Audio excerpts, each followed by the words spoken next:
everybody. Just getting everybody set up and going. We already have Matt here from MELD.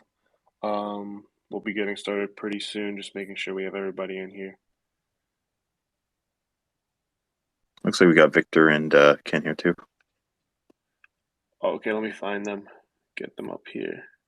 Oh, here's So Victor Ken. and Ken, if you guys, just request to speak, will make it a lot easier for Cardman. There we go. Oh, here he is. Hey guys. Invite to speak. Hey Ken, nice to meet you. Nice to meet you as well. It's kind of cool to see sort Thank of you for coming in on. the Twitter Spaces list of icons. It's like all uniform monkeys. That's what I just said. That's the first thing I you don't noticed. get that very often. Yeah, the ape army has No arrived. doubt. See, I wasn't going to go there. No, I don't take myself too seriously, so allow me. I gotta say, it's nice to be on the other side of one of these things for once. Managing these things can be when you're starting them up, it can actually be frustrating because you're also trying to manage like pinging out at the same time, getting everybody on, make sure they got the invites, also double checking if they actually installed the correct version of Twitter, yada yada, not getting rugged. The first few minutes of these can actually be rather chaotic. So Yeah, it's I know always an exactly how you awkward feel. start. Yep, I know exactly how you feel. But thanks for inviting us. I really appreciate it. Yeah, I mean, we're trying to get all, the top people doing the top stuff in DeFi and, have more people in NFTs using DeFi and just learning about the top protocols. And you guys are doing amazing stuff. So, Thanks. we wanted to get you guys on here as soon as possible. And so you guys, I understand And you guys are doing not just NFTs, but you're also doing metaverse, yeah? yeah, so like we have You got the cabins. we had our cabin mint last week. So, there's going to be an interactive element. It's not like a full metaverse like some other projects, but it does have that, 3D interactive element within our kind of art scheme and with some DeFi elements with our Yeah. token and our ecosystem going on. So we're pretty excited for that. That's great. Yeah, let's, I guess, give people like one more minute and then we can kind of get started. Sure. So you guys started in January, right? Yeah, I think we minted on the 31st. We started like So this is probably why working we on the didn't hear project. the mint, because it was exactly the same time we were launching our token. Oh, no So we wonder, no launched our wonder. token on the Yeah, 31st of January as well. That's a weird coincidence. Yeah, it is kind yeah. of. We have the same It's a birthday. That We is have the sign. same strange. birthday. It's a sign. Yeah, we'll have to. Yeah, I mean, I didn't know you guys had come out either. I've been following you guys for a while, and I didn't know about the token either until probably like several weeks later.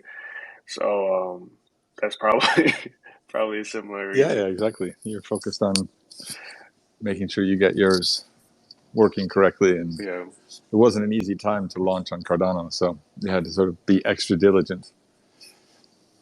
yeah, not at all, not at all. I just pinged But this space out on our Discord, and I also retweeted it from the Mel Twitter account. So hopefully more people know about this now. Get some more people piling in. oh, awesome, awesome, awesome. So how do you guys see the sort of crossover between NFTs and DeFi? For us, like, we do see that like long term, I think NFTs can go like two ways. Either they can kind of form a brand and kind of go for that mainstream appeal, or like in order to kind of stay relevant and keep utility, they can, create games, they can create different art things, but you have to have kind of a DeFi element in order to, keep the train Hmm. running and like keep an economy within your NFT, or else it's just kind of sitting there. So, it's not going to be as deep as like a DEX or a lending protocol, but having like some gamified elements using tokens, things like that allows like more liquidity to kind of come into the Mm. system, both for people that own the NFT and also people that don't necessarily own the NFT that just want to be part of the system, and maybe they can't afford to jump in at a higher price point, but they want to, be involved Yeah, somehow. So I think that's where the intersection is. And, great thing about DeFi is you can get involved whether you have one ADA or a million yeah, ADA. exactly. So, Very, very true. I think there's some sort of like weird camaraderie between the rise of the NFT and the rise of DeFi. And I think like a lot of the biggest and most sort of engaging projects in the NFT space ended up getting there because of some kind of tokenomics or DeFi-esque characteristics, yielding assets and things like this with like banana tokens, etc. So I think there's some kind of yeah. like it is a token technically, but Yeah. there's this Yeah. kind of parallel process that's going on. This is what makes it so interesting for us, not just purely on the art side, but I'm a designer, so that's always going to be an interest. But the fact that you can play with economics in the same way that you play with the elements of doing art, form, color, Hmm. shape, light, all these different these characteristics that you work with when you create something, you can add to that palette, token and yield and liquidity and spend and burn and mint and all these different other financial characteristics. They become part of the NFT artist's palette, if you will, which I think is Yeah. super cool because it kind of just expands the artist palette into an area that is really kind of untouched by a lot of people, a lot of artists. Yeah, I Yeah. guess I like think in it's our going to be. Oh, go ahead. Go sorry, just jumping in. ahead. Hello, guys. Yes, I guess in our case, it's even more in depth because we have, I don't know if you're aware, but we have the apes are split in Yeah, classes, and that aspect we can split like when we turn our NFTs into we do put them into the DeFi world. We can actually split them in classes and give them like we were trying to do, give them different rewards or splitting them across the whole yeah, project. That's interesting point you said. You said it because yeah, that's literally what we're doing, splitting the artist work with the classes and the pyramid itself. And yeah, soon we will know what we mean by with our project, what we're trying to do. Even more like even the cabins, the different sizes and all that, like different mm, utilities. Definitely, yeah. We taking that metadata and the artwork, like splitting them into DeFi. It's really yeah. interesting, I agree. and we can do that with the token. We can do that with the NFTs. That's my point. With the token, we can't really do No, that. So it gives us that flexibility. yeah. Collateralized NFTs are definitely an interesting frontier. So financial art, is that what Absolutely. we're doing? Financial art. Hell yeah. What's going on, Ken, Matt, Andrew, Matasa, Cardman, Vervis, Pons? What's going Hey on? there. My How we favorite doing? NFT purveyor on the Hey, Cardano ecosystem. hey, Matt, did you guys buy any apes, man? The last time I talked, was it like 2 months ago, 6 weeks ago? Remember? Did you guys get in? Now, I had to do my taxes at just the end of last month. So Damn. let me revisit NFTs some more now that I've paid my tax bill. 600% later, yeah, entry point is now. But no, like really quick to touch on what they're saying, man. Like it's the ecosystem and utility about the token, the society coin, mm, which is only gonna be 700 million total. And like like even if you guys don't have it, you can jump in a cabin and then stake your other yeah, NFTs and earn society coins. So it's a giant, beautiful ecosystem that's gonna be great. I'm sure you knew, but it'd be wonderful. For you guys to get in here and learn more about it. absolutely. And we've been focusing on our stuff, like we said earlier, because we've been launching at about the same time. But I've just started getting more into the NFT space in Cardano now over the past month or two. So it's really fascinating that you. And the thing that's really exciting about it is how fast it moves. Imagine having to do what you guys did, but in a traditional video game context, where you have like a proper sort of video game on a console or something like this, and try to introduce an economic model and payments and staking and yielding. It would take you years. You guys can do it in months. That's so cool. Yeah, it's really crazy how fast the space moves. But For those of us here and also in the audience, like I'm not fully well versed on like the model you guys have set up. Would you guys be able to just like give us like an overview of like the cabins and everything else and how everything comes together? So I think it helps lay the groundwork, and we can sort of do a comparative approach to how we approach our NFTs, because we're actually really obsessed about utility, right?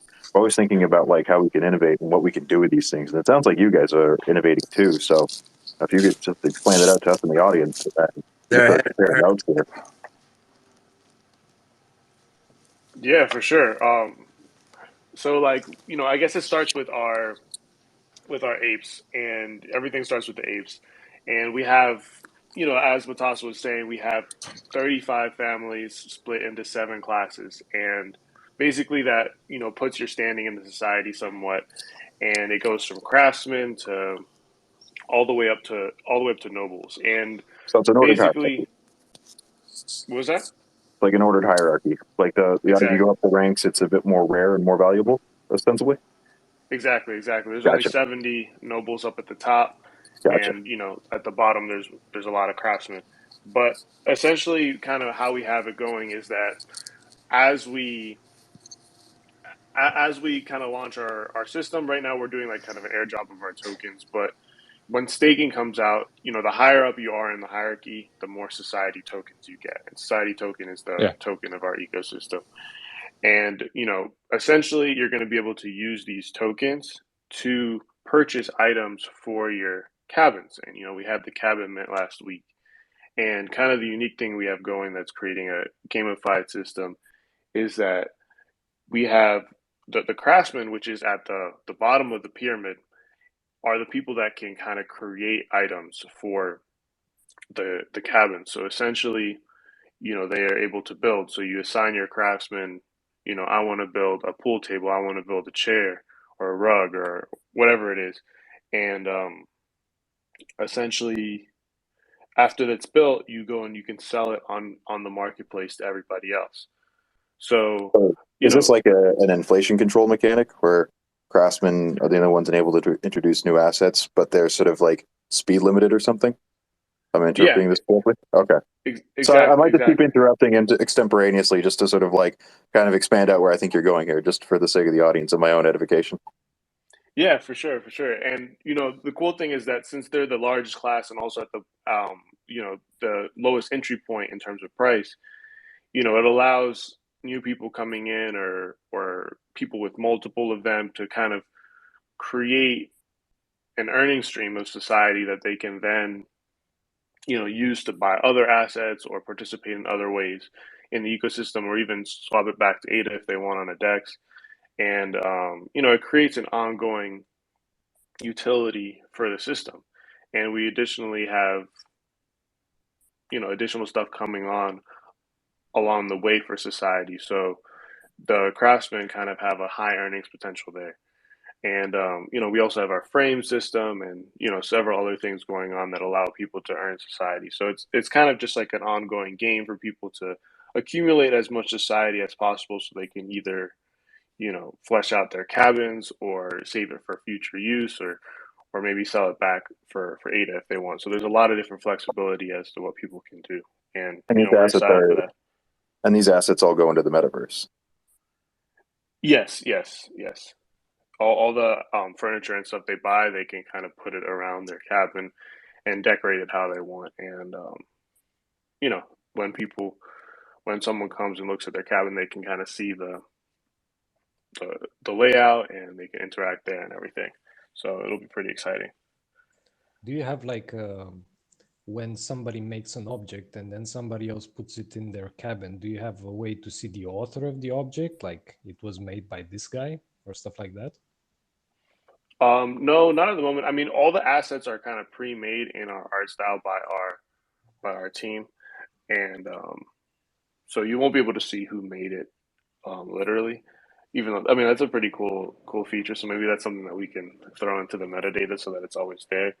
But but yeah, you'll be able to kind of choose kind of which item you want to build, and you kind of have to assess like the market demand and what's going on.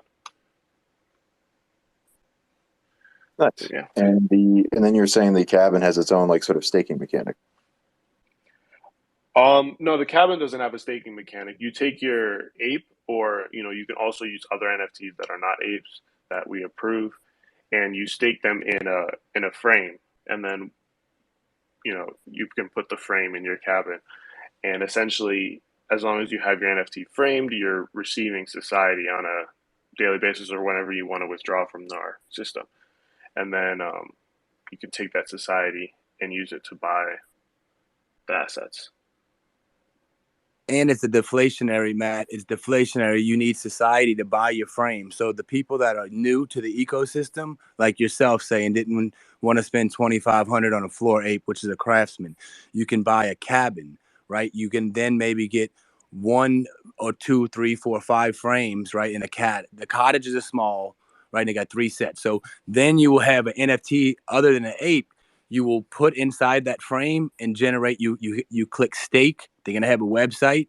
You're gonna click stake, and then you're gonna earn society. They also have a projector that you earn society, which the team here will say it later. But yeah, man, it's the ecosystem. You need society coin to participate in the ecosystem. The craftsmen are like, it's a game. You push a button and it might take a day to build a chair. It might take a week to build a pool table, a gramophone, and then, they're going to have some real life business, kind of like a Pavia type deal as well. Like I'm thinking, but anyways, I'm not part of the team, brother. I'm just a savvy investor, brother. So don't put me up here with these. You're just the best evangelist there is. Well, look, I believe in these guys. They're amazing, and Absolutely. like straight up, they're transparent, Matt. It's great. So no, man, it's really ingenious. In order to participate in this ecosystem, you have to purchase frames, and you have to have society to get the frame. So, and then it's is it half burn, guys? Is it 50%? But there's the deflationary mechanism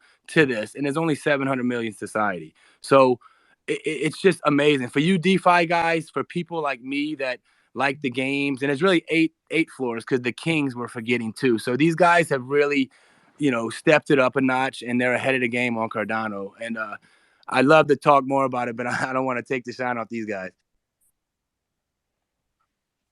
Yeah. Chronic is one of our head evangelists, I guess. So yeah, appreciate that. But yeah, I mean, let's talk about you guys. We have a lot of apes in here, and maybe not everybody has heard of MELD, and even if they have, maybe they haven't fully dove into the concept. Could you guys give an overview of kind of what you guys are doing for maybe people here that haven't heard of it or looked into it fully? I'll let Ken take the lead on this one.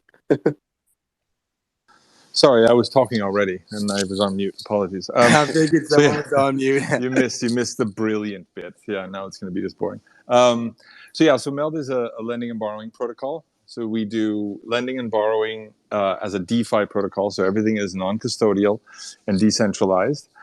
We do lending and borrowing crypto to crypto and crypto to fiat. And that's where the real sort of differentiator comes into play. So yes, you can think of it as kind of an Aave or a comp or something like that. But we cross the bridge that you're not supposed to cross. So we make it possible for you to take your assets, lock them up into a smart contract. You keep the keys, and then you can borrow fiat against them. And so the way that we do this is we are launching a bank. So we have a bank side, and then we have the DeFi protocol side. And you're able to use both of these and have them interact with one another so that you can take your crypto, keep it, don't sell it, don't pay capital gains at this point, keep it, and see the upside and borrow against some of its value so you can get some of that value in the sort of fiat world, so you can, you know, go on a holiday or buy a car or buy a house or get married or do whatever you need to do. And so this is at the sort of core of what we're trying to do. And sort of that's in the sort of near future, in the next year. And in the big picture, what we want to do is we want to make it possible for people to use these powerful financial instruments. When you borrow against an asset and you're borrowing less than that asset, you're doing debt financing. And so when you do this, you get some money right now, but the actual overall value of what you have as a person keeps on going up. Big companies have done this for years. They buy big, expensive buildings, they borrow against those buildings, but the value of the buildings go up. Or they buy gold, or they buy whatever, buy equities.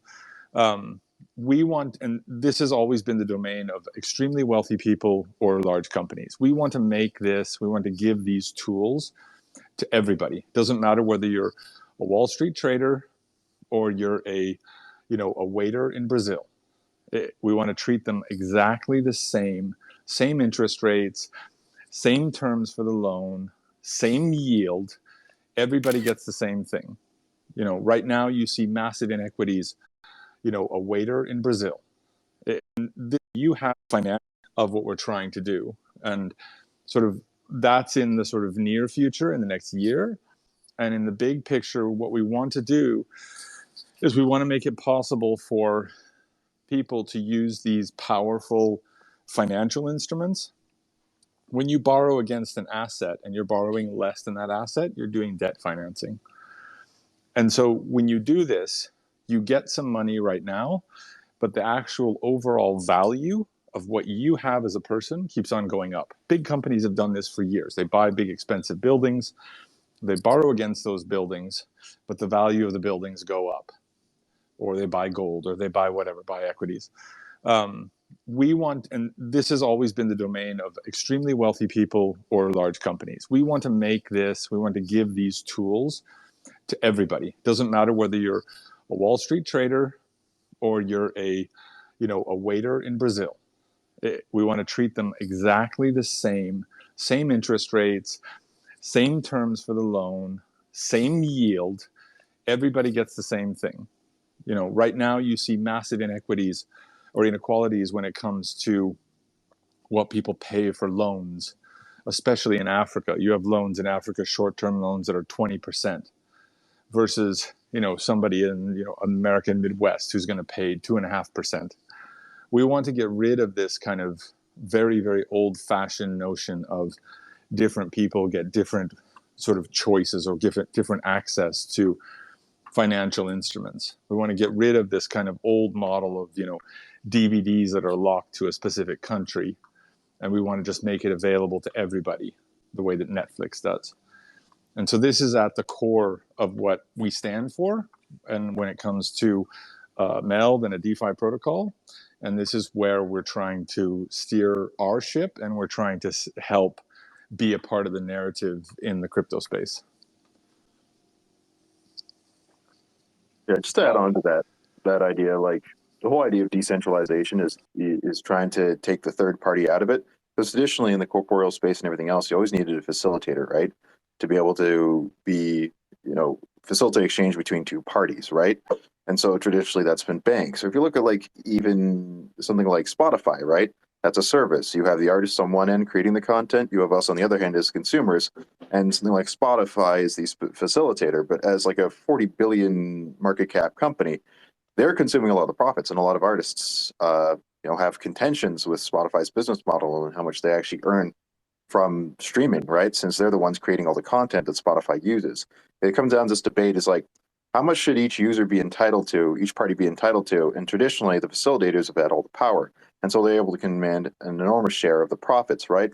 The whole idea behind decentralization is to basically knock out the middleman and return all that value, all that capital back to the creator and the user. In the case of DeFi, you smash that middleman out, and instead of you keeping your assets in a traditional bank and they're lending out all your money, like when was the last time you actually remembered how much interest you earned on your savings in a bank? It's pretty much a rounding error. It's a joke, right? And so instead, now you're the bank, right? Instead of you earning like 0.000 laugh LOL percent on your assets, you're actually earning something like 5% or 10%, depending on what the utilization rates are. And on top of that, it's not directed by the interest rates aren't directed by the government of the day with its own interest, right? Or trying to stay reelected and causing rampant inflation in the short term, but cutting off its nose to spite its face. The interest rates are simply determined by the balance of borrowers and lenders. They'll go up and down depending on the amount of capital available. So it's much more equitable, and it's a much more transparent system. I think for just about everybody, the decentralized way of managing your capital is just inherently better. And one more completion to this is like, this kind of allows you to be in both positions at the same time. Like you can be a borrower, but you can also be a lender.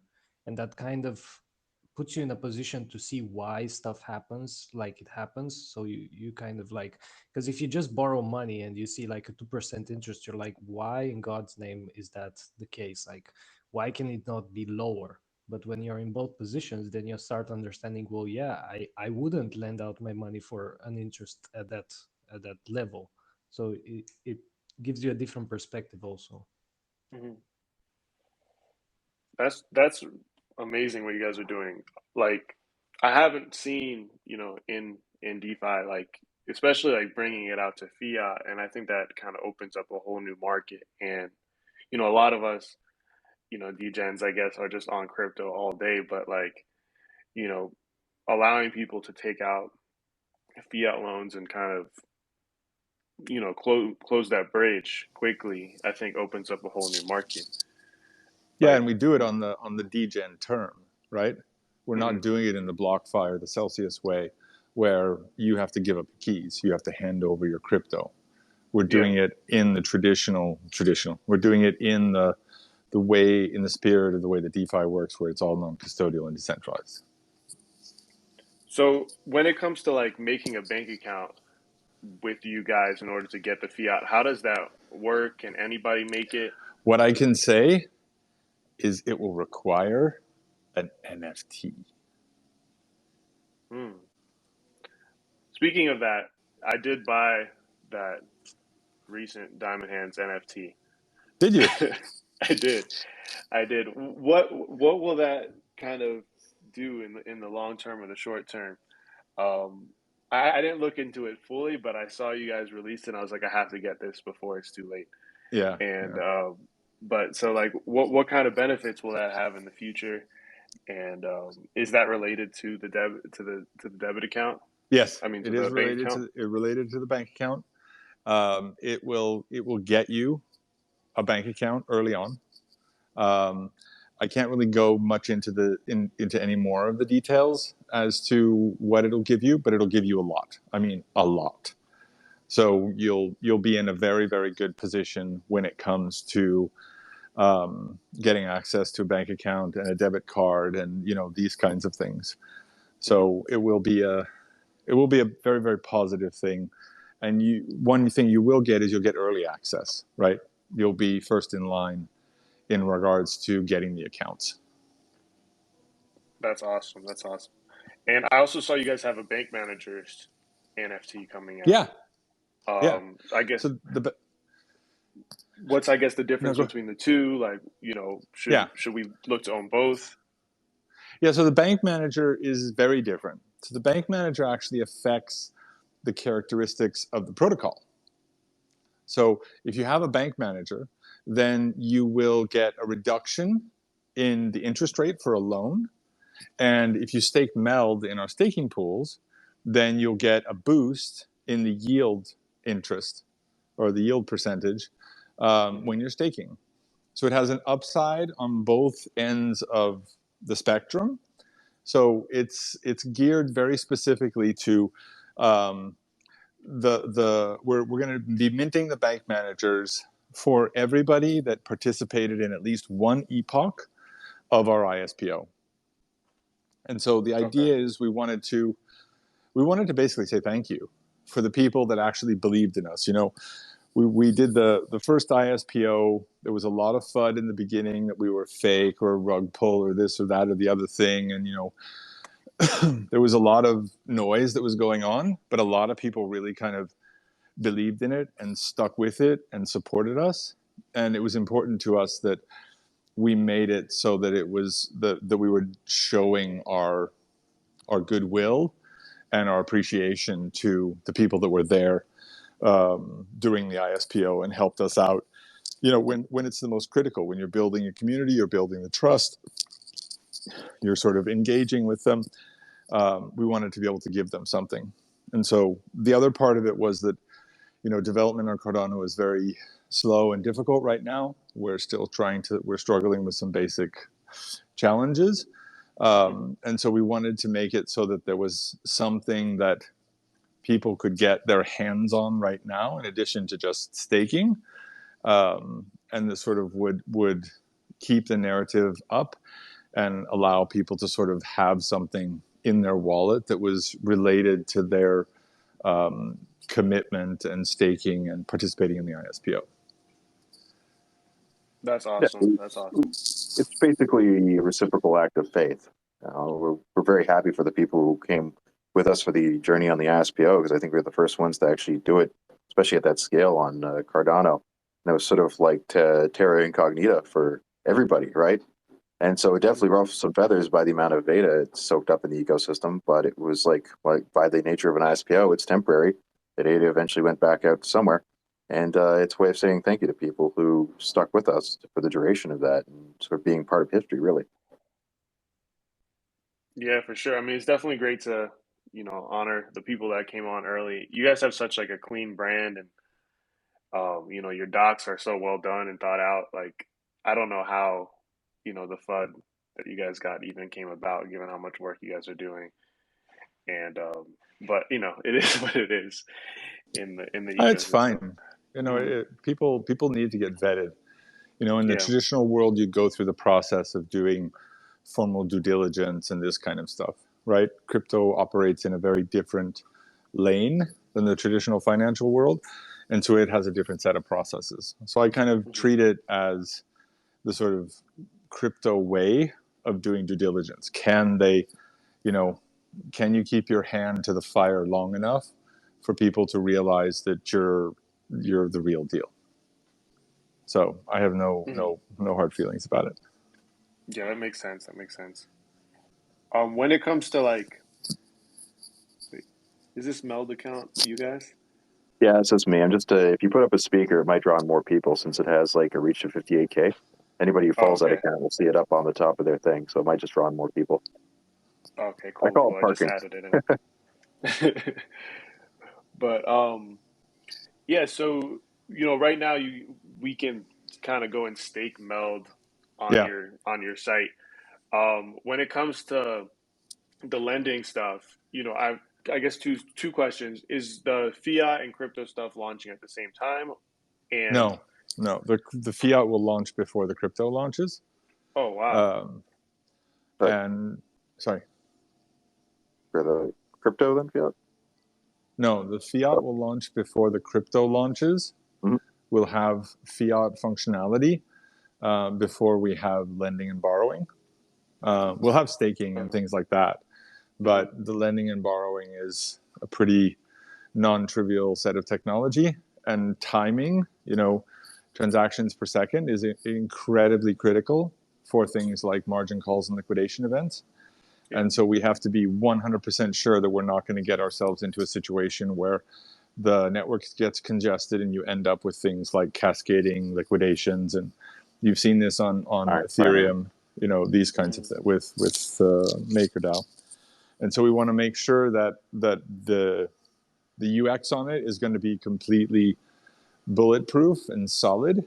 So there's probably going to be a gap between when the banking functionality goes live and when the crypto functionality goes live. Okay. And to be, you know, to create a bank account or whatever, what kind of information like do I need to provide? What should I do kind of to create that when it comes along? Now it should be pretty painless. It should be pretty low friction. It's just going to be basic KYC so that you can Hmm. handle fiat, so you can sort of get money transferred in and out, and that's about it. and of course your NFT. So don't forget the NFT. You add the NFT and then that into your bank account, and then that will augment a lot of the functionality of the bank account in your favor. Makes sense. And when it comes to like assets being able to, you know, be lent or staked on the platform, Yeah. what are you guys doing? Like just MELD or MELD No. and ADA? What kind of things can you lend out? Yeah, so we'll be able to do stable coins in regards to borrowing. In regards to lending, it'll be ADA, the blue chips on Cardano, and we'll be bringing over Ethereum, Wrapped Bitcoin, and a couple of the other blue chips on the Ethereum blockchain, things like Polygon, Link, stuff like that. And then hopefully over time, as the protocol and the risk modeling becomes more sophisticated, we'll be able to expand out from there in order to support more and more tokens. Okay, that makes sense. Are you guys creating a bridge, like to bring those assets over? Yeah. So right now we're creating a bridge. In the next month, it'll go into testnet. And the bridge goes to Polygon, so we're able to bring over assets from Polygon onto the Cardano blockchain, and vice versa. And the bridge is a true bridge in the sense that it's a decentralized bridge, and we'll bring the asset over and wrap it and put it onto the Cardano blockchain. That's really helpful.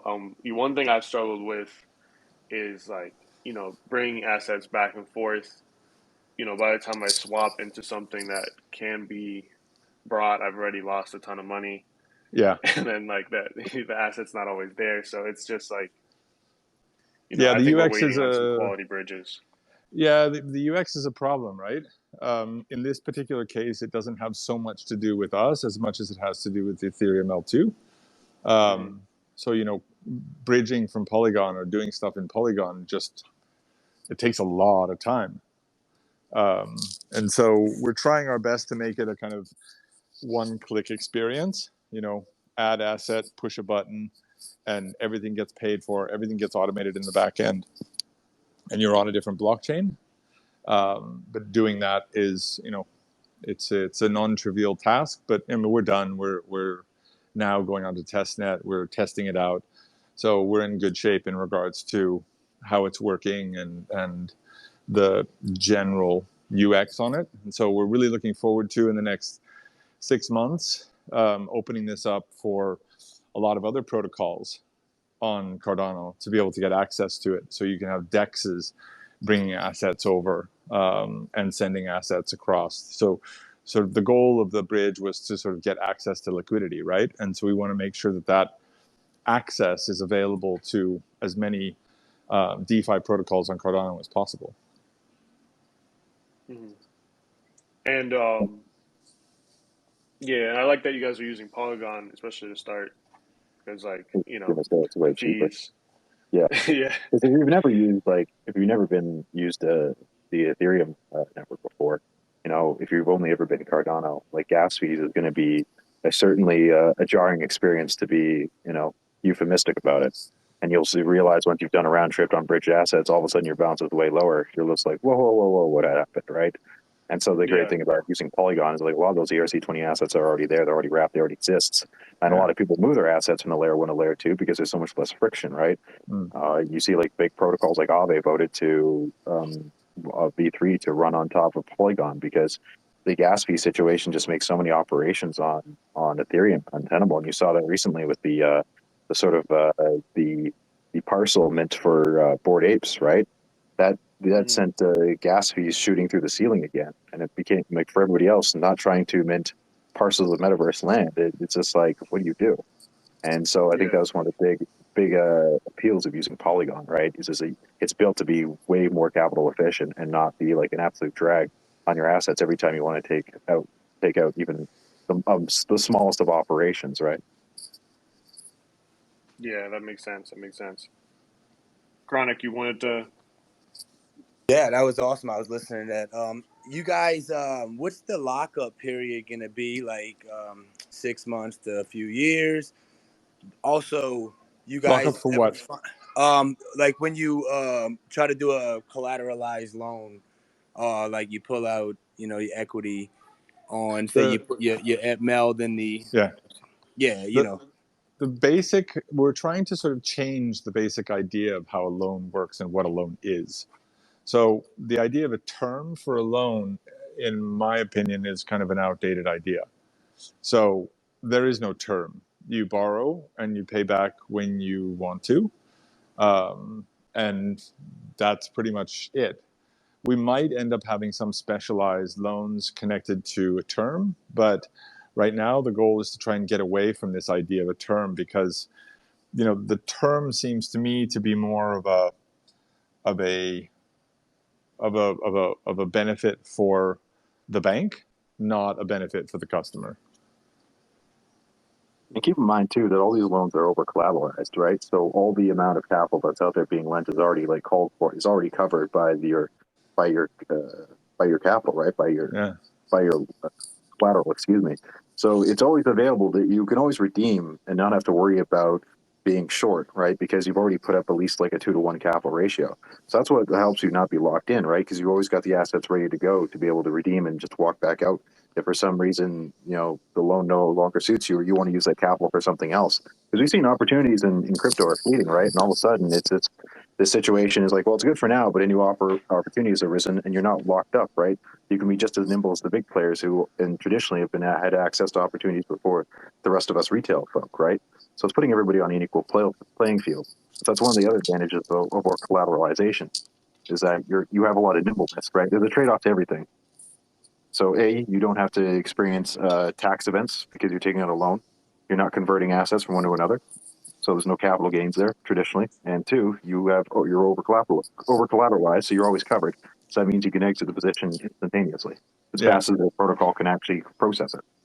There's no such thing as defaulting, right? You can't default on a loan that you've over collateralized. It just means if you decide not to pay it back, the loan gets terminated. We take the value of whatever the outstanding part of the loan is, and you get the rest of your crypto back. And that's also a good setup for the lender. Correct. Love it. Did you guys ever find that vendor for the gold? I know I asked that a while back. Not yet. I have a meeting in 2 weeks in London with a potential partner. We're still hunting the gold. That's awesome. I love that. Can y'all expand on that for the people that don't really understand what it being backed by actual gold is, and not just some freaking spot, paper? Yeah. So what we want to do is because there's so much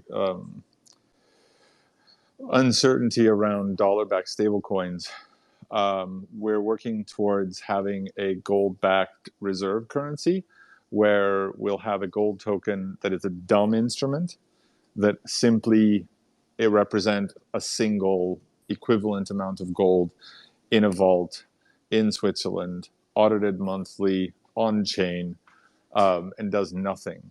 So, but it's redeemable and guaranteed to be a one-for-one asset. It's not rehypothecated. It's not gold on paper. It's not a gold future. It's none of these sort of fancy instruments that can really get exposed when there's a big downturn in the market. It's an actual physical piece of gold in a vault, and it gets audited every month, so you know that it's there. So what we wanted to do is we wanted to create kind of the dumbest instrument possible, but a dumb instrument that is backed by something that everybody considers to be the sort of standard of store of value. Thank you. That's so awesome. Appreciate that. Yeah, it's a very old and complicated industry, right? Especially with like traditional commodities, something like gold, right? There's a lot of complications and impediments there because again, like with something with the corporeal physical assets, right? The digital space is all about like stuff that's on blockchain, very ephemeral, right? But with like physical assets that you need to store, that comes with a lot of complications that come with things that exist that you could hold in your hand, right? Custodianship enters back into the equation and whatnot. So a lot of things you really have to like make sure you get absolutely right there. So you want to make sure you do absolutely your homework there and do everything right. Yeah, that's amazing that you guys are doing that. I mean, people like, mixing the, I guess, in real life world with the crypto world. You guys are kind of leading the charge on that. And Yeah, because Yeah, it's not and just about like fiat, like stable coins, right? People retreat into fiat when they want to take a break from the market or retreat into more stable assets, hence the name, right? But even with the yeah, way we've seen inflation over the last during the pandemic, and like the what 40% of all U.S. dollars outstanding have been printed in the last 2 years. That's insane to think of, right? yeah, And people realize very quickly that even like fiat currencies in certain conditions are very unstable assets, which causes a retreat into even more traditional assets like gold.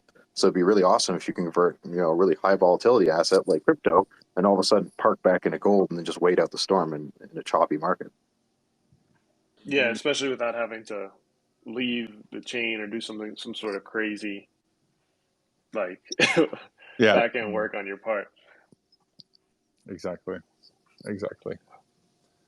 Yeah, because right I now, if have you want to expose, like, take your Cardano assets and turn them into a stable coin, all stable coins are on other chains right now. So that means, again, you have to go through all that drag, all those transactions, all that bridging. It's a cumbersome, time consuming, and every time you make a bridge or something like that, you're eating up your capital and fees, right?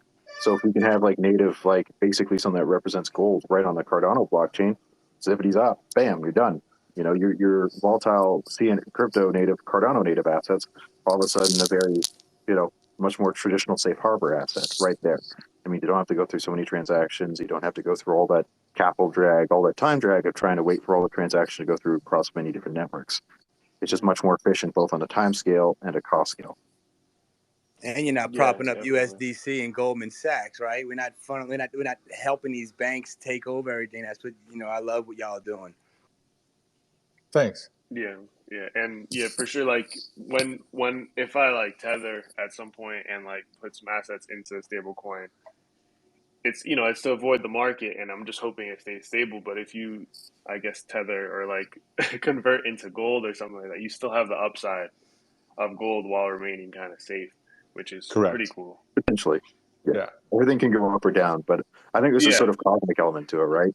Whereas like fiat was like minted by man, gold was minted by a star. So it's a yeah, it's a yeah, very, very, very, very, very, very old asset. You want hard yeah, assets yeah, when you can get them, and so you could do real estate or gold and silver is the next best thing. So Bitcoin, right? Yep.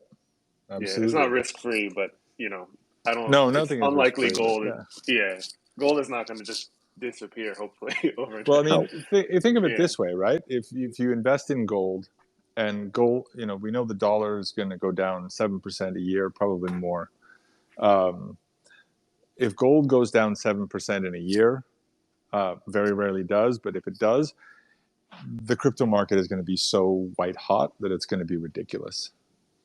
hmm So it's and if the rest of the market is uncertain, and it's sort of crab season and this kind of thing, then having a position in gold is just a really good place to be, regardless of which direction the market's going to go in.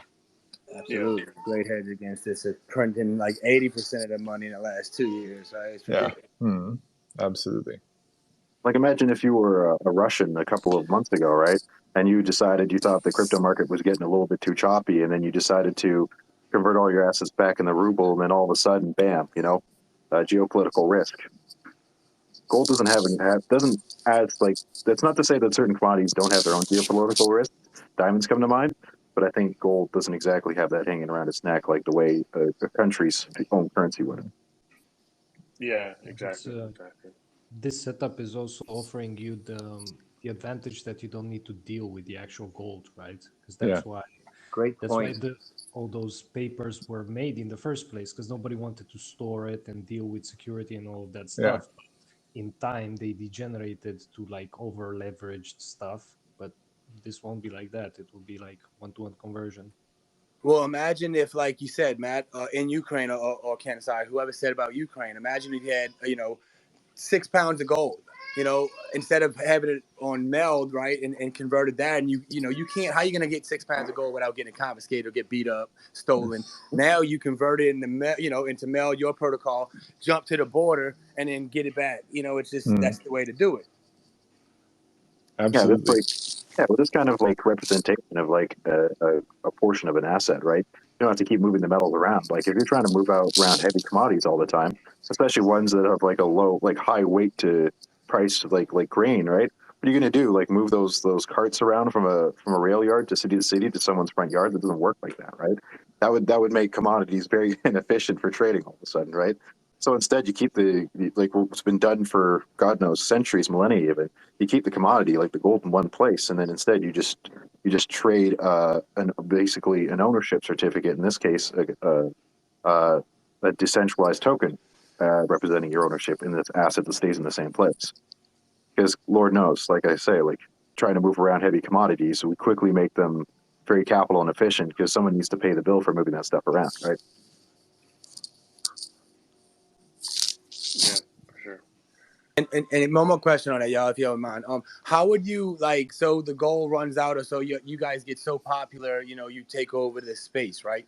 How would you then, go about keep getting more gold, right? Because that's going to be very. There's only $11 trillion of gold out there, right? So unless they go dig up more, so what's your plan if that, or y'all have like maybe go to silver or other, you know, precious metals, titanium, not whatever, I'm sorry, whatever the hell the other one is, platinum. No. Right now, the focus is exclusively on gold. So we're not interested in getting into sort of the precious metals commodities business. We're just interested in providing sort of Cardano the access to a very sort of secure, simple asset.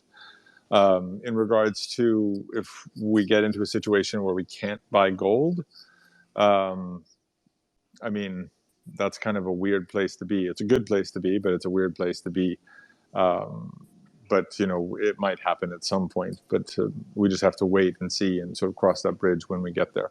Right now, the challenge we have is just finding people that are reputable enough to sell it to us in large quantities, rather than being able to get access to it in general. There's lots of people that are willing to sell it to us above spot price, Right. but nobody's willing to partner up with us to sell it under spot.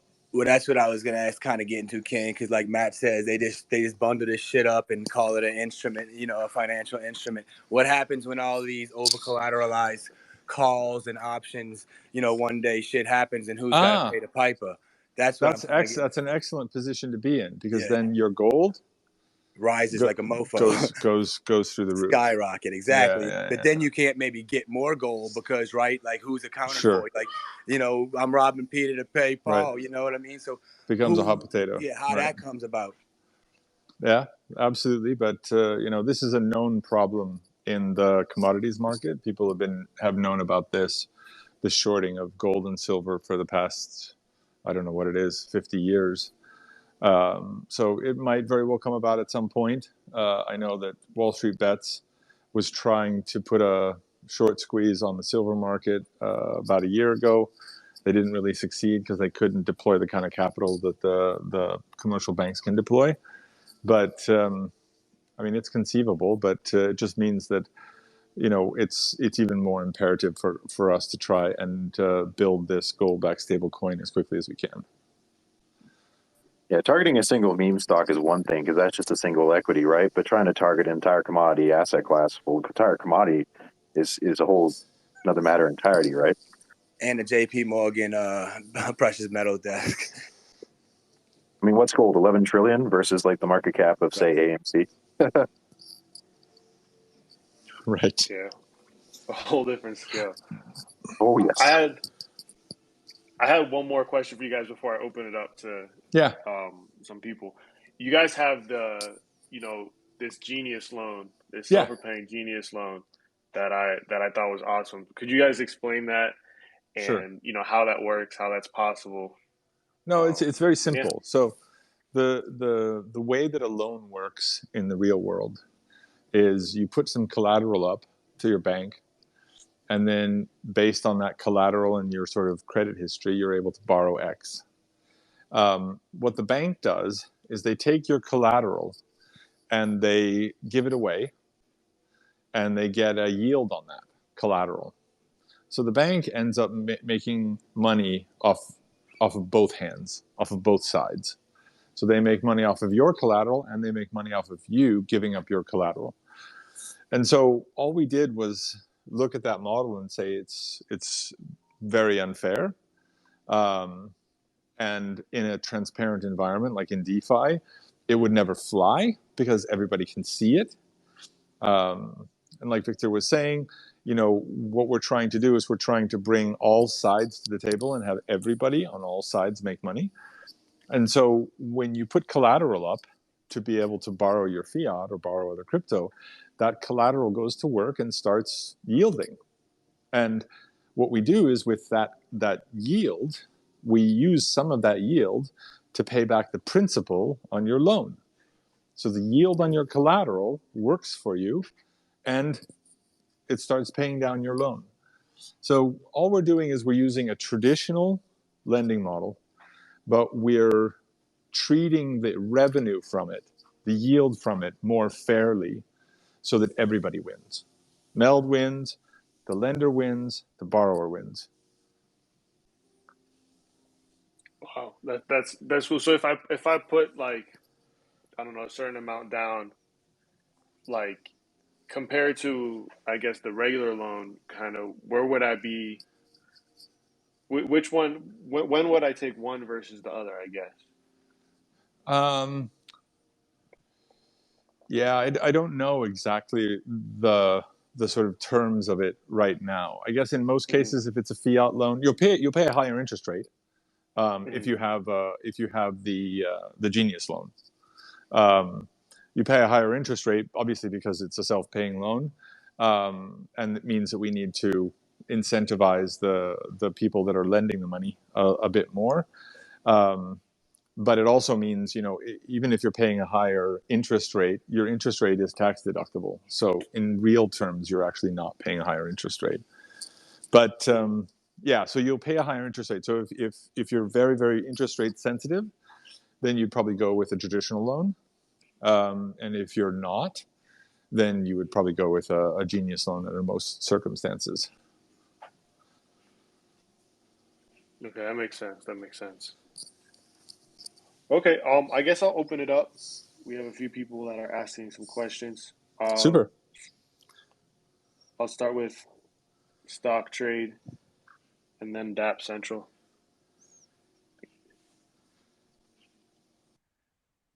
Stock Trade, you're up.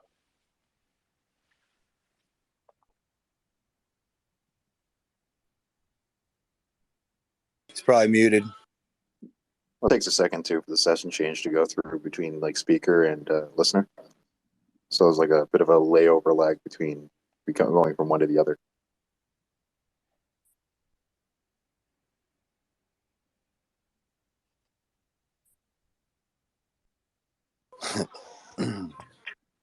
Stock Trade, what up, there? brother? Sorry, man. You were waiting for me. You Yes, talking to yourself? I had a bit of a blank spot there where I couldn't speak and I couldn't hear you. How you going, guys? Okay. Good. Good. Excellent. Look, very interesting conversation, and I love what you guys are doing. This is going to be an awesome service, and as you say, Thanks a lot. puts the power of essentially what used to only be accessible to the rich to everybody, which is great. Look, I had a couple of questions, if you don't mind. There was a statement made earlier in relation to loans having no term. Now, I sort of understand the logic there, in that, look, it's an over-collateralized loan, so you're always protected in that you have an asset that has more value. But are we saying that that loan could go on for years? Or, I mean, is there a maximum loan time? Exactly. No, it could go on for years. Yeah. It was really fascinating when I present this, or when I talk to traditional bankers about it. Yeah. It kind of like it confuses them. It totally confuses them. Yeah. When they say, "Oh yeah, and our loans have no terms," I'm just like, "What?" and they just can't grasp this idea that, the point is that it's your money. Yeah. You've put the collateral up. Yeah. What do we care? Why do we pass some sort of arbitrary decision on when you have to pay it back? Yeah. I mean, if you want to like not pay it back forever, then it's good for us because we get interest forever. Yeah. So what's the problem? Yeah. Just this is a matter of like conditioning and social biases as opposed to some sort of real and meaningful logic behind forcing a term to your loan. Yeah. In real terms, you know, in traditional, like in your mortgage, you can pay more than the monthly bill, and then you pay it down faster. Yep. But the primary reason why they have these terms is so that banks can forecast how much money they're going to make off of you. Yeah. Yeah. Absolutely. And that's not our goal. Our goal is to build a protocol where we don't make all the money, but we make money, you make money, and the lender makes money. Everybody makes money. It creates a healthy, balanced financial system, which is what we're trying to shoot for. Yeah, no, absolutely. So I'm just interested a little bit in the underlying mechanics at the back end. So essentially, under that model, you're the lender, or am I peer-to-peer lending with a third party? It seems like you're going to be the lender, but you're going to borrow the capital from a third party. Is that correct? Well, there's a couple of different ways. So one, you will have, it's kind of a third party, except that it's coming from a pool, right? It's coming from a liquidity pool. So people that are lending, they're lending into liquidity pool. That liquidity pool in turn is being sort of lent out to borrowers. So there's that. And then the second so you're basically saying there's no direct correlation between an absolute lender and an absolute borrower. It's basically between a borrower and a pool. Yeah, that's what the protocol is for. That's why it's decentralized. That's why it's non-custodial. Correct. Okay. So it's not a peer-to-peer model where we sort of just we sort of job it out and we sort of put it up to the whatever highest or lowest bidder. Yeah, yeah. So just on that, then obviously to make sure that you've got enough liquidity to cover all of the loans, I'm assuming you guys have a pool of liquidity you're bringing to the table outside of the market. So we have a pool of liquidity, but we also work with other institutional providers to bring liquidity to the table as well. Okay. So there'll be several different sources of the liquidity, and there'll be several different uses of that liquidity depending on the sort of risk profile or the allocation from that participant, whether it's you as a provider of liquidity or whether it's from a central bank or a financial institution or something like that. Yeah, yeah, yeah.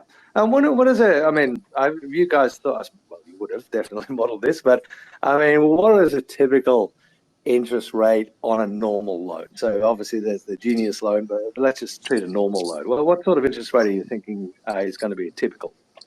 Unfortunately, we don't have those numbers yet. We've done some modeling on them, and they can vary massively. What we're focusing on is not so much the interest rate as we're focusing on building risk models and then feeding historical data into it to see how the interest rates are going to behave. So we work against, available liquidity. We work against the asset, the volatility of the asset, the volume of the asset, the veracity of the trading of the asset, other market conditions, market trajectories.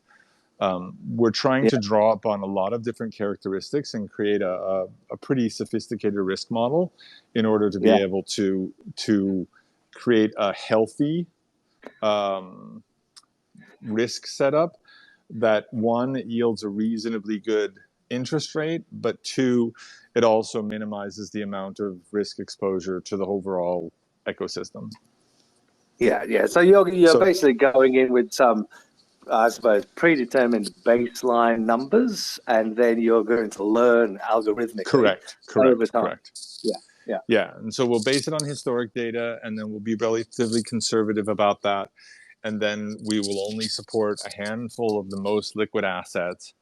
And then once we've deployed that and we have some real world experience, we'll expand on the assets and we'll do iterations on the risk model. And this is where the DAO comes into play. So when we want to make modifications to the risk model, after we've gone and done our testing, we'll then apply it as a MELD improvement proposal, and it'll be voted on by the DAO and then be implemented.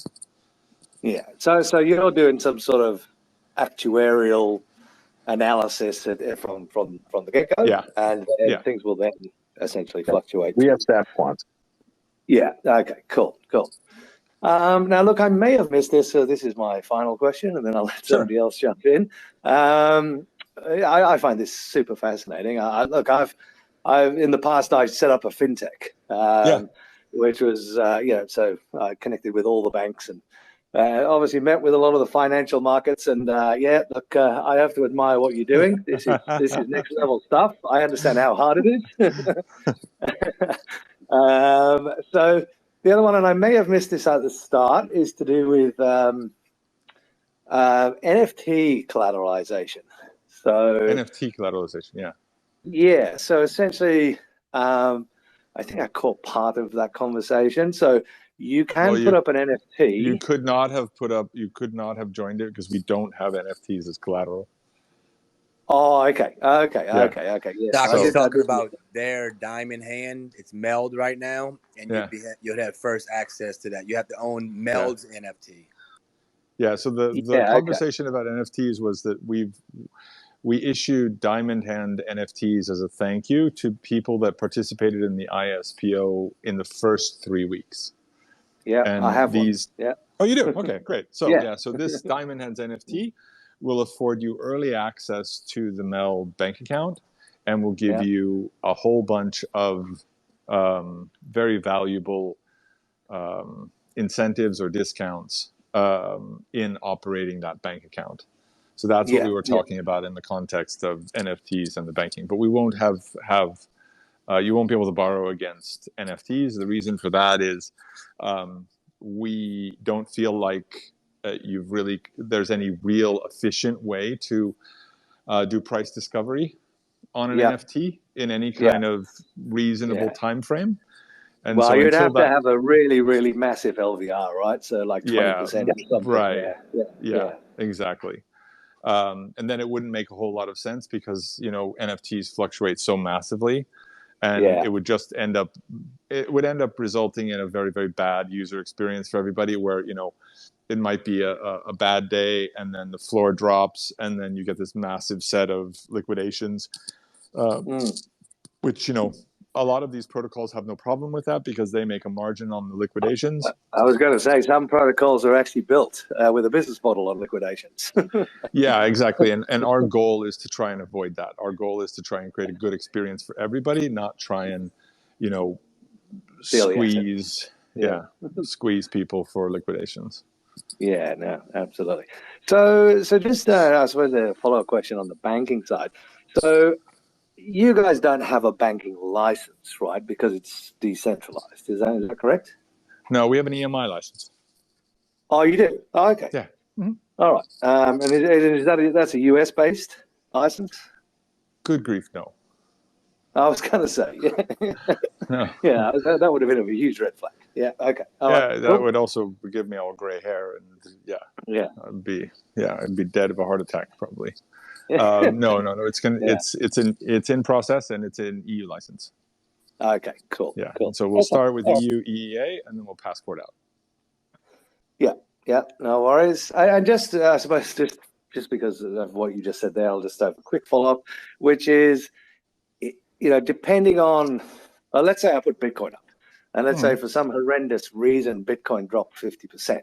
Yeah. Is there a liquidation process at a certain level of collateralization? As in, if I go under, do my assets get liquidated? 60, 70, 80, 85. So margin call 60, 70, 80, 85 is liquidation. Okay. As of our model right now. The goal is, of course, to get as close to 100% as is possible while still having a very robust risk model connected to it. But right now, as a starting point, it's 60, 70, 80, 85. Yeah, which I think that's very fair and reasonable, right? It's highly unlikely that someone's going to lose collateral at 85, right? Right. Yeah. Correct. Cool. All right. Thank you very much. And thanks for all the questions. Super. No worries. Great questions as always from Stock Trade. Always. Thank you. Dap Central. I don't know if you're still there, but go ahead if you are. I am. Thank you guys for having this space. Thank you, Cardman, Chronic, Matasa, and I don't see Congo, but I hope he's doing well. Sure. And also Ken, Matt, and Victor. Thank you guys for joining this. And so I just have a few questions for the both of you, if you guys don't mind. First, I wanted to kind of direct this to Ape Society, and this was more or less related to your NFTs and the approval process for the staking. And so I was just wondering, what is the actual criteria that these NFTs have to go through, or what exactly are you guys looking for before actually saying, hey, we're going to approve this particular NFT to be staked in our cabins?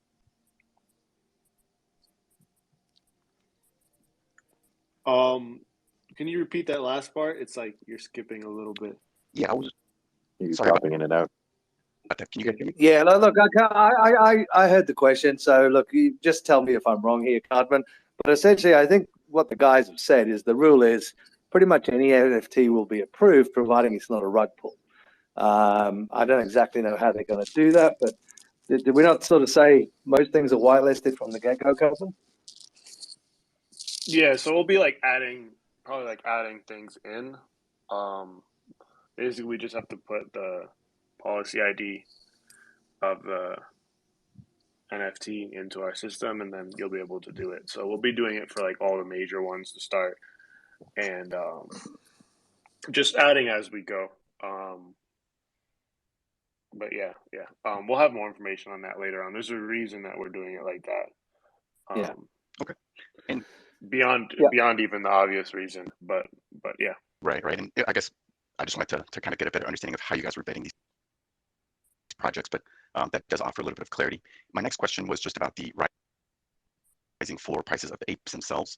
With so many new people kind of taking a look at the project now after the cabin release, what are you guys doing to actually make sure that newcomers that want to join the project aren't priced out? I mean, there's the cabins. I mean, we're trying not to focus too much on floor price and stuff like that, but there's the cabins people can buy society. But yeah, I mean, in general, like we want to keep the space focused on MELD and less on the cabins and Ape Society. But yeah, I mean, people can enter at different price points, whether it's just to buy a little bit of society. People can check out cabins. People can go visit cabins. They can buy apes. So there's a few different entry points. Okay, cool. I did have two more questions for the MELD team, if I may. The first one was just about the naming scheme. And so I know that the Ape Society uses a very unique naming scheme when it comes to their NFTs, instead of just the generic, NFT number, whatever. And so my question to MELD is, are you guys thinking about adopting something similar to that? And then also, can you guys speak about some of the traits that you guys plan on introducing with your bank manager NFTs, or just any of your future NFTs? Sure. So yes, they will have names. There will be a naming convention. And I think right now we're looking at 13 or 14 traits, everything from skin, eyes, clothing, accessories. We have elements you can wear on your back. We have necklace, we have pin, we have masks. We have, what is it called? I can't remember the name of it. Godlike powers, something like that. The rest, and we have background. The rest I can't think of off the top of my head right now. No, that was an awesome answer. I think that's all I had. Again, thank you guys for just talking and educating the community. I think that both of these projects are set to basically move the whole Cardano ecosystem forward. So thank you guys again. Thanks a lot. Yeah, thank you. Vitus, you had a question? Yeah. I also wanted to say Dabson, who's our most active user in our Discord. Shout out to you, Moonboy Zeus. Very active member of our community. So I appreciate that. Check out his YouTube channel. Oh, awesome. We'll do. So it's my turn? Yes. Yeah, so I have a question for the MELD guys about whether I don't know if it's implemented somewhere else, but would it be possible to pay out the loan through the collateral? Because I've been a couple of times in a situation when I, let's say, borrowed against ADA, and then I wanted to get more cash, but then all ADA was locked there, even though the price went up and I just couldn't get to that money. So having an option to just pay out the loan with the collateral that is locked would be awesome to unlock, well, more liquidity. So is there a reason not to have it, or yeah? Are you saying that if the LTV changes below 50%, you want to be able to withdraw the difference? No. Let's say on Monday I locked 1,000 ADA to get $500, and day after I want to unlock all the ADA, but I just don't have any fiat to pay out the loan. So I would want to spend 500 ADA from the collateral to pay out the loan. Sure, of course. You can mix it however you want. That's no problem at all. None whatsoever. So far, that, well, at least when I was using Crypto.com, that there was an option to just pay out the loan with the collateral. I had to get funds from somewhere else to pay out the collateral to. Yeah, but that's just because they're building their structure in a way that it's designed to try and liquidate you, right? It's a predatory model, and like I said, that's not what we're trying to do. Okay, that's awesome. Thank you. Sure. That's a good question. Let me bring on Ollie real quick.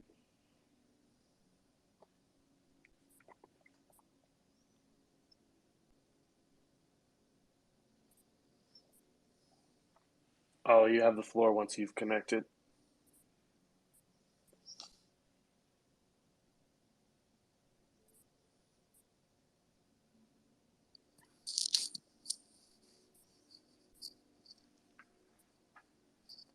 I have a quick question. How many apes are there?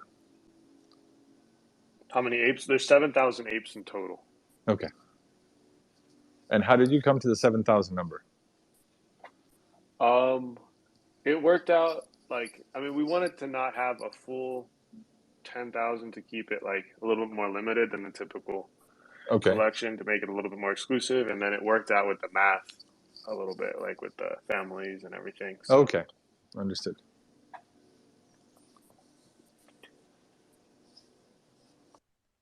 Ollie?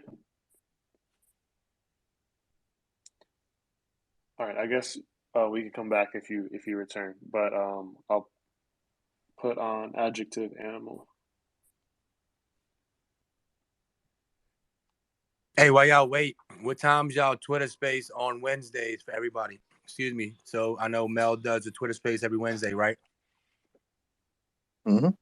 Mostly. Sometimes we switch days to accommodate guests, like we did for Wing Riders, but generally we try and aim for every Wednesday.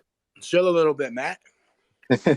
I mean, why they got silence, but I don't like silence. It's awkward. So I'd rather somebody talk and I'll jump in. So please educate, man. I love hearing y'all speak all the time. So I'm sure others do as well.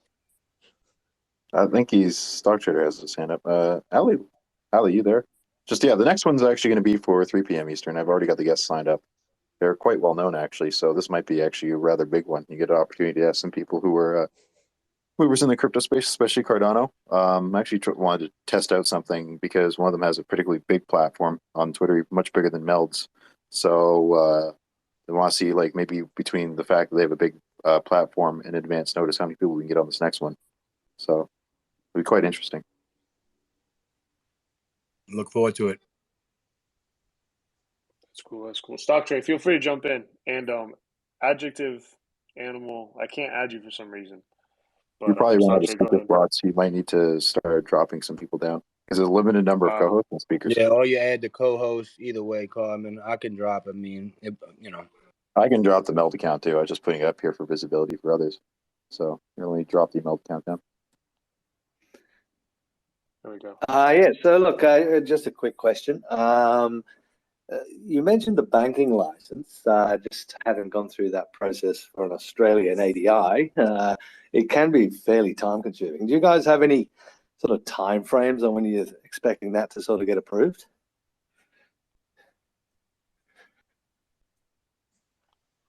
And you're muted. Hello? Can you hear me? Sorry, guys. It's in process. We expect to have it sometime towards the end of the year, barring any sort of delays.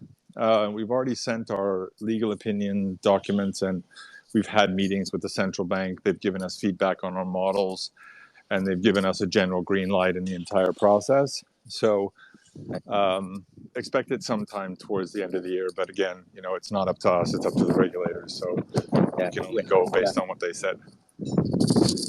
Absolutely. No, that's good. Just wanted some sort of indication. And then, look, I suppose just a quick follow-up would be, are you setting up actual bank accounts for Yes. users?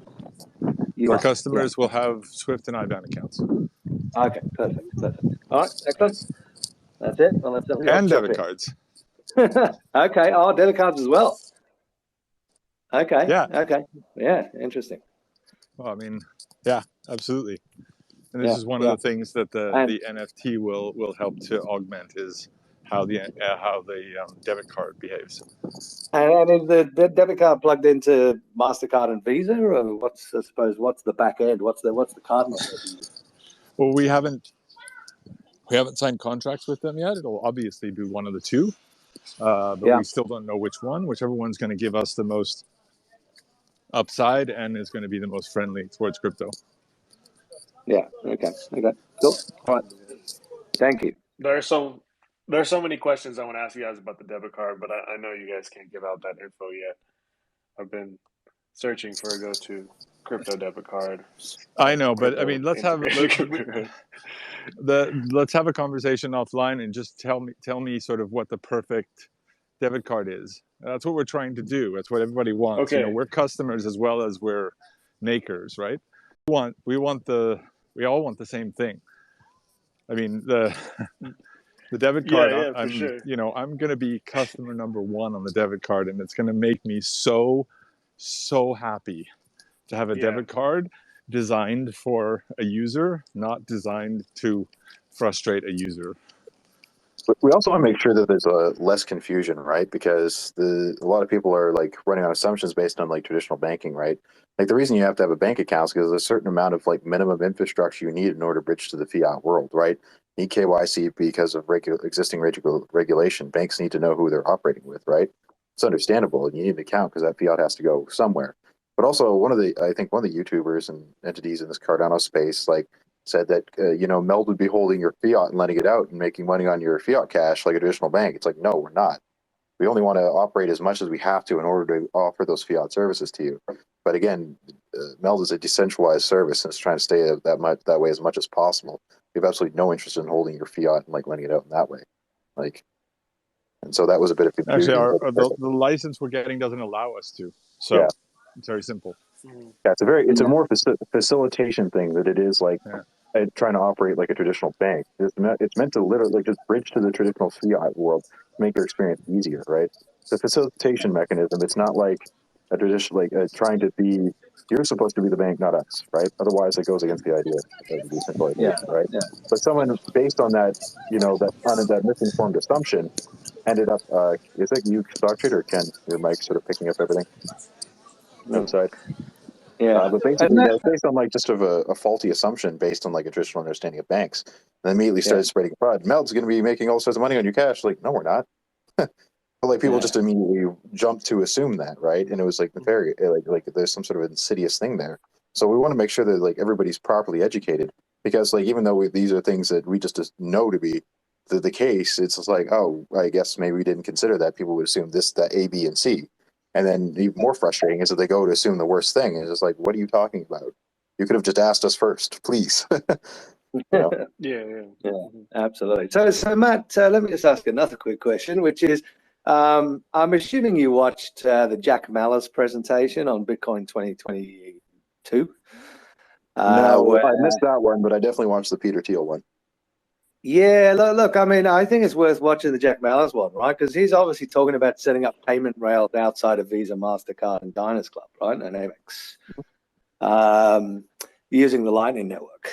And he's signed lots of big deals with various people like Walmart, etc., to actually be able to spend, obviously, crypto at the point of sale, but on new payment rails, so non-traditional payment rails. I'm just wondering whether you guys have thought down that path, or you're still looking at, I suppose, the current card networking platforms.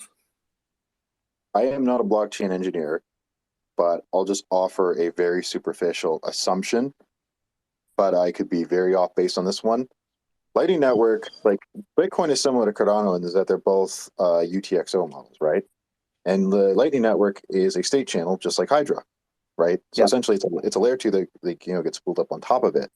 And so it seems like, from what I understand, Lightning Network is a bunch of smaller nodes operating on top of it in order to go faster, right? Because that's a trade-off in the blockchain trilemma, is that typically you exchange decentralization for speed, right? For scaling. The fewer nodes you have to reach consensus on, the faster you can process things.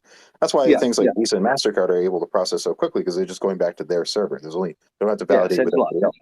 So it's very centralized, which means it's faster, right? Now, the problem is with state channels is that one of the issues with Hydra, and that a lot of people don't understand, is that Hydra's great once you actually have a head spooled up. But the issue is that I think the analogy is one of the biggest problems is actually getting to the point where you're actually on that head in the first place. So imagine the analogy that Hydra is like a huge 20-lane highway where you can do all these transactions because you're only operating with other participants in the head, right? It's as fast as the slowest computer, right? So you can imagine you're talking to someone with a voice on Discord or just an IM, right? It's like bing, bang, boom, because you're just peer-to-peer on other participants, right? And the L1 does not care about what happened. It only cares about a proof that verifies the end state, right? So if 5 participants each went in with this amount of money, they can the head just submits a proof to the blockchain that it's redistributed to this amount, and everybody has A, B, and C amounts left over from their exchanges. It doesn't want to have to calculate. The whole point is not have to calculate every time some person sent money here or there. It just says, the head just says, hey, here's the balance between all participants coming out of the head, and here's a proof for it. And so that reduces the amount of load on the L1. That's how state channels work. The problem is, though, with this model is that the on-ramp to get on that highway is the problem. At the end of the day, everything has to be settled and be confluent with the state of the L1. And so Bitcoin has notoriously slow block times. And essentially the problem with a lot of state channels is that it's spooling up to get onto that highway in the first place. That's the on-ramp that typically is a problem. And if you try and scale up to the level of, global payments like Visa or MasterCard, those on-ramps are going to get even more clogged. That's one of the big issues with state channels that I understand them to be. Although I may have butchered that terribly, so this is just as well as I can answer it.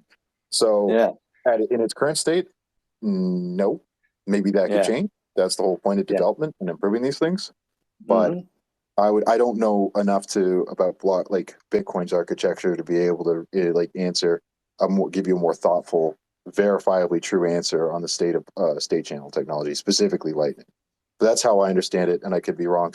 I know Crypto King is in here somewhere or was listening in, and he's a very well learned a guy on a technical level. So if he's still around here, bring him up to make sure that I'm not talking out of my ass. well, look, for a non-blockchain engineer, that was a pretty sophisticated answer. So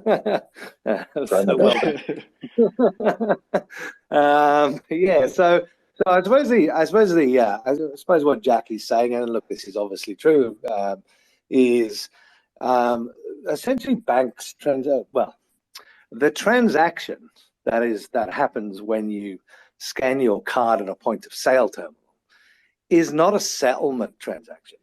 It's just a messaging transaction, right? That basically say this person has spent this amount of money, and it goes to the bank, your bank. It goes to the merchant's bank, then it goes to your bank, and just verifies you've got money in that account, and then it sends a message to say, yes, approve the transaction. But that's not the point at which the settlement occurs, e.g. where the money gets transferred. That happens much later, and in some circumstances, 15 days later. So the speed of the blockchain is not the issue, really. And I think what Jack is essentially trying to do is introduce essentially a new verification and messaging overlay that essentially allows Bitcoin to settle it within, a few hours or a day, but that the messaging essentially gets confirmed immediately based on the balance. There's still the issue that you have to prevent a double spend from happening, right? So you could say that you verified that person has that balance, right? And you might want to wait a day for settlement. What happens if they spend all that balance, right? You have to have a way of preventing them from doing that. And that requires a lock on funds, which essentially is another blockchain transaction. To that point, if you're putting a lock on the blockchain, why aren't you just spending it there on the spot? If you're able to do the transaction, presumably, right? Now, one transaction may be cheaper than the other, but you have to have a way of actually preventing that double spend. Now, there are other technologies that actually try and get around this, like AMP or Flexa, right? They sort of have like an intermediate pool, and you sort of have to like verify that you have those funds, and they sort of act as the intermediary. That's how AMP works, right? So there's already some stuff working on that end, but it's just like you have to have an immutable, absolutely ironclad way of enforcing the fact that someone cannot double spend. Otherwise, the entire system falls apart. And if you can already put on like a lock on someone's funds to stop them from double spending, you might as well just withdraw the money at that point and have the transaction go through, right? So well, yeah. Well, I mean, I think that's where the inclusion of things like zk to rollups and the things where you're essentially linking back to a proof rather than carrying the full consensus. Obviously, it'll facilitate that. And that's exactly what state channels like do, right? They sort of just like they keep processing these transactions until they're ready to do them in a batch, right? But the problem with existing state channels is that if one participant leaves the head, and the entire head falls apart, and none of these transactions go through, right? Yeah. And its current iteration. Now there are many more iterations of Hydra to come, right? There's not just like there's star heads, you know. There's a whole bunch of. There's actually a really good entry on GitHub where High actually challenges the model of Hydra through a game theoretic approach, and KTORS himself comes in and answers it with a very good answer. And if like even for like most of us who are not blockchain engineers, like even if you read it, you might get an idea of what's going on in overview, but unless you understand game theory and specifically the tech behind Hydra heads, most of us mortals are not going to be able to get like all of it out of it. But it's a really interesting entry in there anyway. So maybe I'll find it later and share it with some of you, just so you can at least get an idea of what's going on. Yeah. And look, I think once we've got the full rolled out, full deployment of input endorsers next year, that might facilitate this. But yeah, look, I think in the interim, if you're trying to deploy this year, then obviously backing onto an existing card network makes total sense.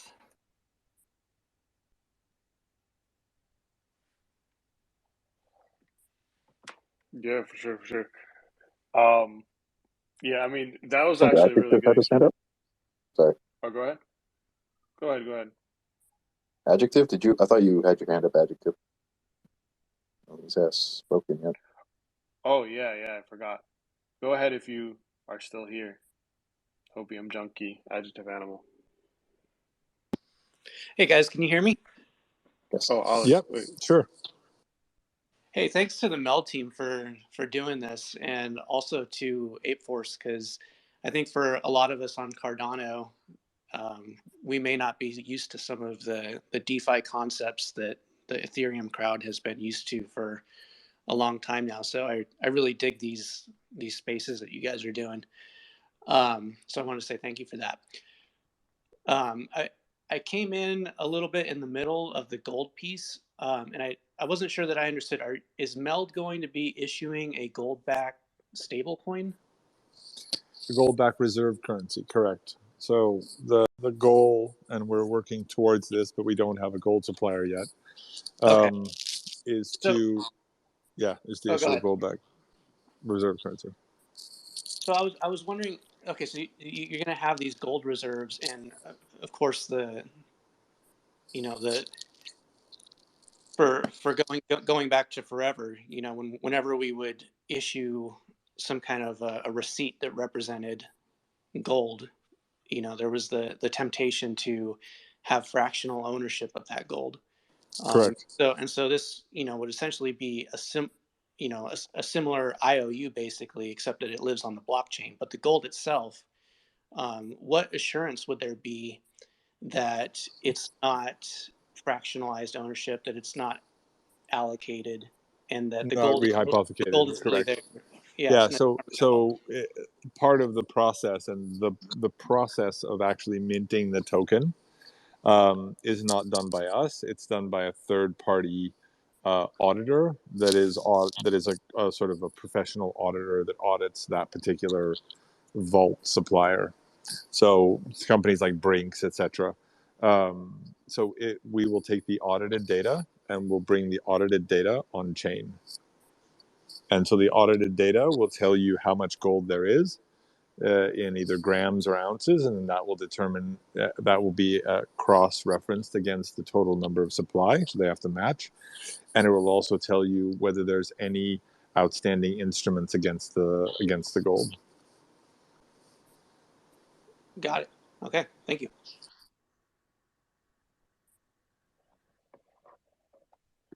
We have somebody in the in our Discord asking when fiat loans. Do you guys have a timeline or anything that you could give to that? Yeah, it'll be sometime after the bank launches, obviously. So after the beginning of the year. But the best thing to do is just go to our site and go to the roadmap and check what the current roadmap is. It changes depending on the current sort of state of Cardano in regards to what we can get and when we expect the throughput to be much higher. So we have two characteristics or two criteria. One is development on Cardano. That will determine the crypto to crypto and crypto to fiat. Lending mechanics and borrowing mechanics, and then we have the banking license. The banking license is probably the more predictable of ETAs, beginning of next year, end of this year. With regards to Cardano, we don't know right now. That makes sense. I think we're all looking forward to things getting faster on the network and everything starting to come together. Once that happens, I think it's going to be amazing with the kind of stuff that comes out. So, but yeah, if anybody else has any other questions, probably can take maybe one or two more. I don't want to keep you guys forever. I have a beer waiting for me. It's Friday night, guys. Yep. But yeah, so I guess I'll let you guys go. But for everybody, thank you for showing up. If you haven't checked them out, meld.com. Check out their roadmap, check out their docs. There's a lot of information in there. Check out the Diamond Hands NFT. Just look around at their stuff. You're not gonna be disappointed. And there's a lot to learn in there, even if you don't, immediately get involved in the ecosystem. But thank you guys for coming on, and you're always welcome in the, on our spaces or in the Ape Discord. If you guys want to rile some people up or just get some feedback from some NFT degens, you guys can always jump in and ask anything. We definitely will. Yeah, thank you. If you guys have any last words or anything you want to shill to the audience. No, we've done enough shilling. So thanks for having us. We really appreciate it. I think that it's great what you guys are doing and the sort of crossover with the metaverse. And I'm really looking forward to talking to you guys about some kind of collaboration in the future. Amen. Yeah, for sure. Yeah, and I'm going to have my wish list for a debit card in your DMs. Please do. Pretty soon. Yeah. Send it over. I'm so excited for that. Yeah. Awesome, guys. Thanks for your time. Yeah, appreciate your time. Looking forward to seeing you guys in the community. I have a feeling I'll be seeing y'all with an ape profile picture one of these days. No doubt. Ask me if you need anything. Matt, I think you subscribe to my channel. If you need anything, my DMs are open, brother. Always, brother. Great. Have a good day, everybody. Bye. All right. Have a good one. Bye, guys. Bye.